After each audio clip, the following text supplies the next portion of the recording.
November 2nd, 1942. In his command vehicle somewhere in the Egyptian desert, Field Marshal Erwin Rommel read the message from Hitler 3 times, his hands steady but his jaw tight. The British 8th Army had broken through his lines at El Alamein. His Afrika Korps was in full retreat. Fuel tanks were nearly empty. Ammunition was critically low. And Hitler's message ordered him to stand fast, to yield not 1 meter of ground, to achieve victory or death. Rommel sat in silence for a long moment. Around him, staff officers waited. Outside, the sounds of retreat continued, trucks grinding westward, wounded men crying out, the distant thunder of British artillery growing closer. He had asked for permission to conduct an orderly withdrawal to save his army. Hitler's response made clear that permission would not be granted. He began dictating his reply. The words were careful, formal, precisely military in their phrasing. But between the lines, anyone who knew Rommel could read the desperation. His troops had fought to the last cartridge at every position. They had held until British tanks were literally overrunning their positions.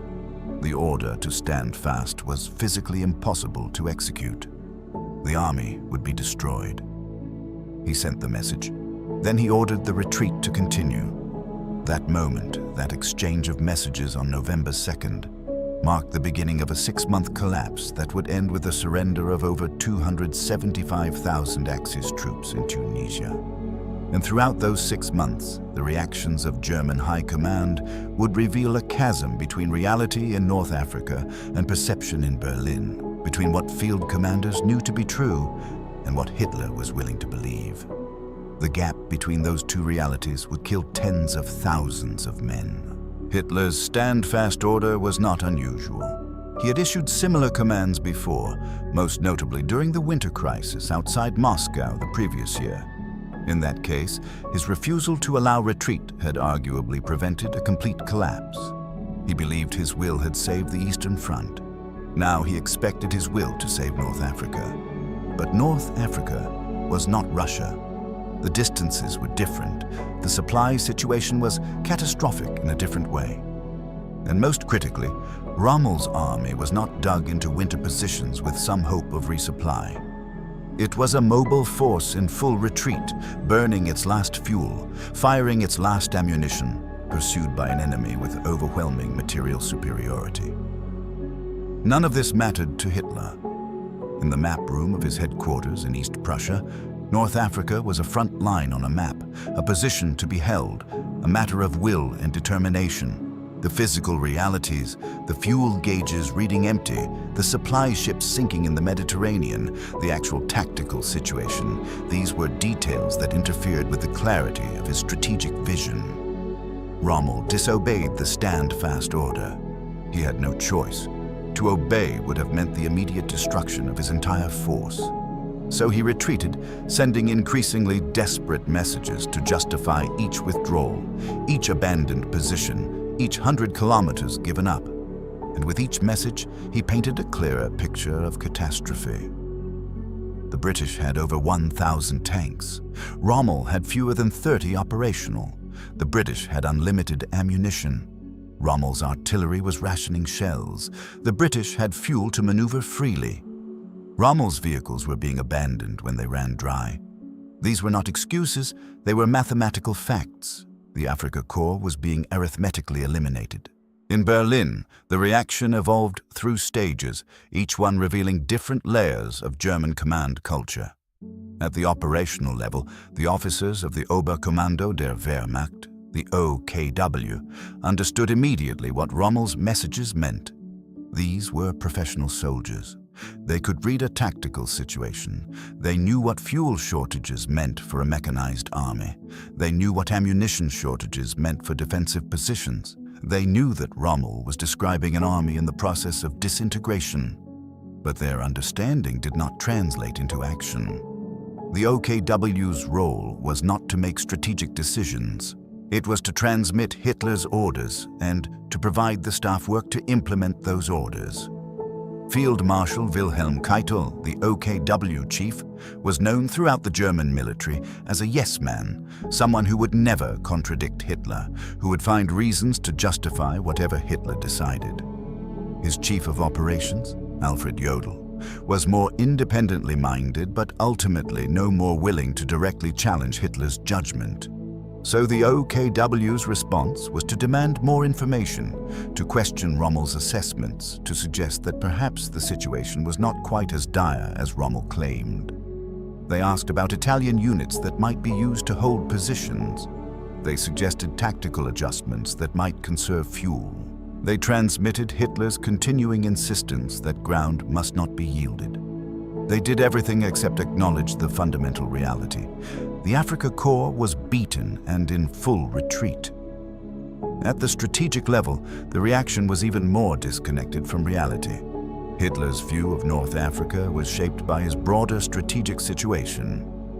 In November 1942, Germany was fully committed in Russia, where the 6th Army was fighting in Stalingrad and Army Group A was pushing into the Caucasus. These were the campaigns that mattered to Hitler, the campaigns that would decide the war. North Africa was a secondary theater, important for prestige and for protecting the southern flank of Fortress Europe, but not decisive. From this perspective, Rommel's retreat looked like a failure of will rather than a response to material impossibility. Hitler had sent Rommel to Africa. Hitler had built up Rommel's reputation. Hitler had given Rommel the tools to win, or so Hitler believed. If Rommel was now retreating, it must be because Rommel lacked the determination to stand and fight. This interpretation was reinforced by the other voice Hitler was hearing from the Mediterranean theater: Field Marshal Albert Kesselring. Kesselring was Commander-in-Chief South, responsible for all German forces in the Mediterranean. He was an optimist by nature, a former Luftwaffe officer who believed that determination and aggressive action could overcome material disadvantages. And critically, Kesselring was not on the ground in the desert watching his tanks run out of fuel. He was in Rome, looking at maps, receiving reports filtered through multiple levels of command, and maintaining relationships with the Italians. Kesselring's assessments consistently contradicted Rommel's. Where Rommel reported catastrophic fuel shortages, Kesselring suggested that better logistics management could improve the situation. Where Rommel described overwhelming British superiority, Kesselring pointed to defensive positions that could be held. Where Rommel requested permission to retreat to Libya or even Tunisia, Kesselring advocated standing and fighting. Hitler preferred Kesselring's assessments. They aligned with what Hitler wanted to believe. They suggested that the situation was difficult but not hopeless, that leadership and determination could still achieve success, that Rommel's pessimism was the problem rather than the symptom. This created a bizarre dynamic. Rommel, on the ground, was describing reality. Kesselring, hundreds of miles away, was describing possibility. And Hitler, over 1,000 miles away in East Prussia, was choosing to believe possibility over reality. The consequences played out across 1,400 miles of desert. Rommel retreated from El Alamein to Fuka, then to Mersa Matruh, then to Sidi Barrani, each position abandoned when British pressure made it untenable. He retreated across the Libyan border, through Bardia, through Tobruk, the fortress he had besieged for 8 months in 1941, now given up in a day. He retreated through Benghazi, through El Agheila, through the entire length of Cyrenaica. At each stage, he requested permission to continue withdrawing. At each stage, Hitler initially refused, then grudgingly consented when the alternative was encirclement and destruction. And at each stage, the gap between Hitler's orders and Rommel's actions grew wider. The messages between Rommel and High Command during this period reveal the deteriorating relationship. Rommel's tone shifted from formal military reporting to barely concealed frustration. He stopped requesting permission and started informing headquarters of withdrawals already underway. He began making decisions based on tactical necessity rather than strategic orders. Hitler's messages in return grew sharper. References to duty appeared more frequently. Reminders of the need for fanatical resistance. Implications that Rommel's leadership was faltering. The subtext was clear. Hitler was losing faith in Rommel, but the situation was about to become far more complicated. On November 8, 1942, 6 days after Rommel began his retreat from El Alamein, American and British forces landed in Morocco and Algeria. Operation Torch brought over 100,000 Allied troops into North Africa, landing at Casablanca, Oran, and Algiers. The entire strategic situation transformed overnight. Rommel was no longer just retreating from a superior British force. He was retreating toward a second Allied army advancing from the west. North Africa was becoming a trap, with Allied forces closing in from 2 directions. The German High Command's reaction to Torch revealed the full depth of their strategic confusion. The initial response was shock. German intelligence had failed to predict the landings, the scale of the operation, the distance it had been organized from across the Atlantic, the successful deception campaign, all of it caught German command by surprise.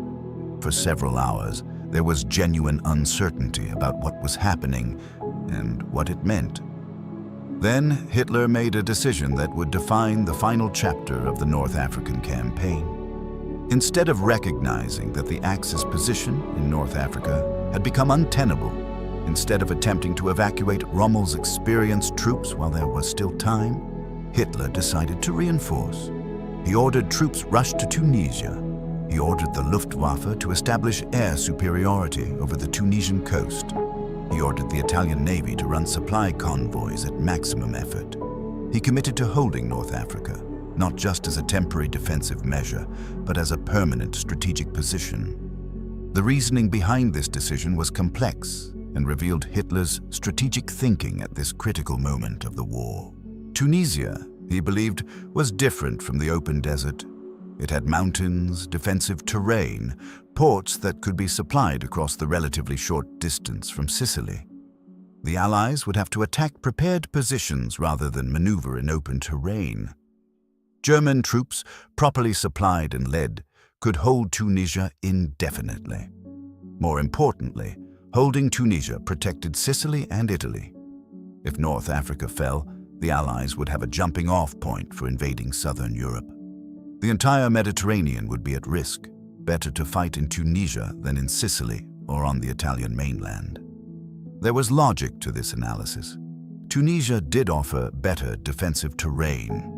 The supply lines from Sicily were shorter than the long route to Libya had been, and preventing an Allied invasion of southern Europe was a legitimate strategic concern. But the analysis ignored several critical realities. First, it assumed adequate supply capacity across the Mediterranean, when in fact Allied air and naval forces were already making the crossing increasingly deadly. Second, it assumed that fresh troops rushed to Tunisia could be properly equipped and organized, when in fact they would arrive piecemeal and be thrown into battle without adequate preparation. Third, and most critically, it assumed that Rommel's retreating Africa Corps could link up with the new forces in Tunisia and form a coherent defensive front. That last assumption required Rommel to conduct a fighting retreat across the entire length of Libya, maintaining unit cohesion, preserving enough combat power to be useful upon arrival in Tunisia, all while pursued by Montgomery's 8th Army and with fuel and ammunition running critically low. Rommel's messages during this period took on a different character. He was no longer just reporting tactical situations. He was warning of strategic disaster. His Africa Corps was disintegrating. Vehicles were being abandoned daily. Units were losing cohesion. The Italian divisions that made up much of his force were collapsing, their soldiers surrendering or deserting in large numbers. The army that had won spectacular victories in 1941 and early 1942 was ceasing to exist as an effective fighting force, and High Command's response was to order him to hurry to Tunisia, where fresh troops were arriving and where a new defensive line would be established. The disconnect had become complete. Rommel was describing an army dying. Hitler was planning a campaign. In December 1942, Rommel's health collapsed. The strain of the retreat, the frustration of dealing with high command, the physical exhaustion of continuous combat, all of it caught up with him. He developed severe headaches, circulation problems, digestive issues. His staff noticed him becoming more irritable, more withdrawn, less able to focus. He requested leave to recover in Germany. The request was initially denied. The situation was too critical, his presence too important. But as his condition worsened, High Command reluctantly agreed. In March 1943, Rommel left Africa, officially on sick leave, unofficially never to return. His departure removed the one voice that had been consistently telling Hitler the truth about North Africa. The commanders who replaced him, first Giovanni Messe for the Italian First Army and Hans-Jürgen von Arnim for the 5th Panzer Army, were competent but lacked Rommel's prestige and his willingness to argue with Hitler. The result was that Hitler's understanding of the North African situation became even more detached from reality. Through March and April 1943, the Axis position in Tunisia steadily deteriorated.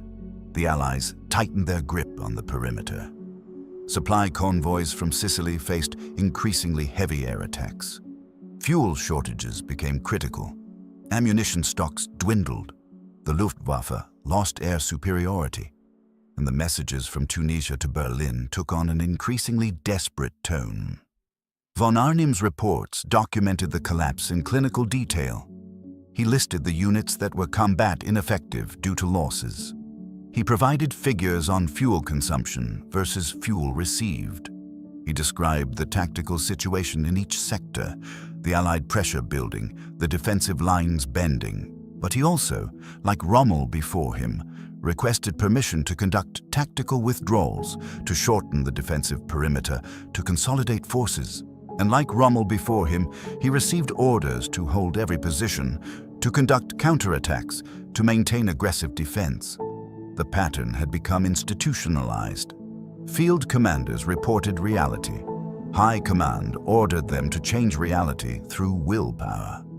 Kesselring's role during this final phase was particularly significant.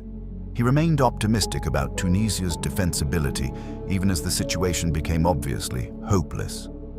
His reports to Hitler emphasized the strength of defensive positions, the arrival of reinforcements, the difficulties the Allies were having in coordinating their attacks.